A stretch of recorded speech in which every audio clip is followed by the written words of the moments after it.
खरं तर आज काल 31 मार्च रोजी महिला व बालविकास विभागाअंतर्गत महायुतीच्या सरकारच्या वतीने जी मुख्यमंत्री माझी लाडकी बहीण योजना सुरू आहे त्याची ई-KYCच्या संदर्भातली मुदत ही काल 31 मार्च रोजी त्या ठिकाणी संपली।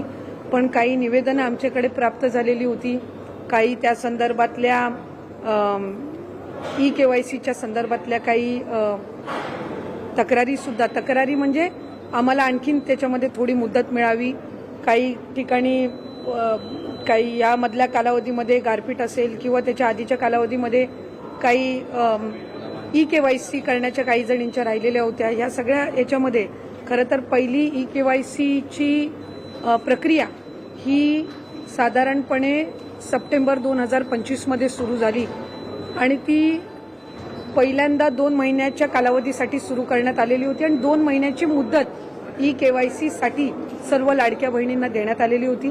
पण त्यानंतर राज्याचे मुख्यमंत्री देवेंद्र फडणवीस साहेब, उपमुख्यमंत्री शिंदे साहेब आणि तत्कालीन उपमुख्यमंत्री अजितदादांच्या सूचनेनुसार ती मुदत 31 डिसेंबरपर्यंत वाढवण्यात आलेली होती। त्यानंतर सुद्धा काही सूचना आल्या की ई-KYC करत असताना काहींनी चुकीचे ऑप्शन निवडले, काहींनी ई-KYC भरून सुद्धा त्यांना काही तांत्रिक बाबींमुळे त्याच्यामध्ये लाभ हा मिळत नव्हता, त्यात काही चुकीचे ई-KYCच्या फॉर्ममध्ये ऑप्शन त्यांनी निवडले गेल्यामुळे त्यांना पुन्हा एकदा 31 मार्चपर्यंतची मुदत देण्यात आली। ती मुदत ही आता या महिन्याच्या कालावधीपर्यंत आम्ही वाढवत आहोत, म्हणजे 30 एप्रिलपर्यंत ती मुदत ही राज्याचे मुख्यमंत्री देवेंद्र फडणवीस साहेब, उपमुख्यमंत्री शिंदे साहेब आणि उपमुख्यमंत्री सुनेत्रा काकींच्या सूचनेनुसार ती वाढवण्यात येत आहे। त्यामुळे आपल्या माध्यमातून सर्व लाडक्या बहिणींना विनंती राहील की ही जी अंतिम संधी ही आपलं काही ई-KYC करत असताना जी काही चूक झालेली असेल त्या दुरुस्तीसाठी ही देण्यात आलेली आहे आणि 30 एप्रिलपर्यंत ही मुदत ही महायुतीच्या सरकारच्या वतीने आदरणीय मुख्यमंत्री फडणवीस साहेब, शिंदे साहेब आणि सुनेत्रा काकी यांच्या सूचनेनुसार ही आम्ही वाढवतो। लाडकी बहिणी तुमच्यासाठी अत्यंत महत्त्वाची गुड न्यूज। एक तर तुमची ई-KYC प्रक्रिया याची डेट वाढलेली आहे, 30 एप्रिलपर्यंत या ई-KYCची डेट वाढून आलेली आहे।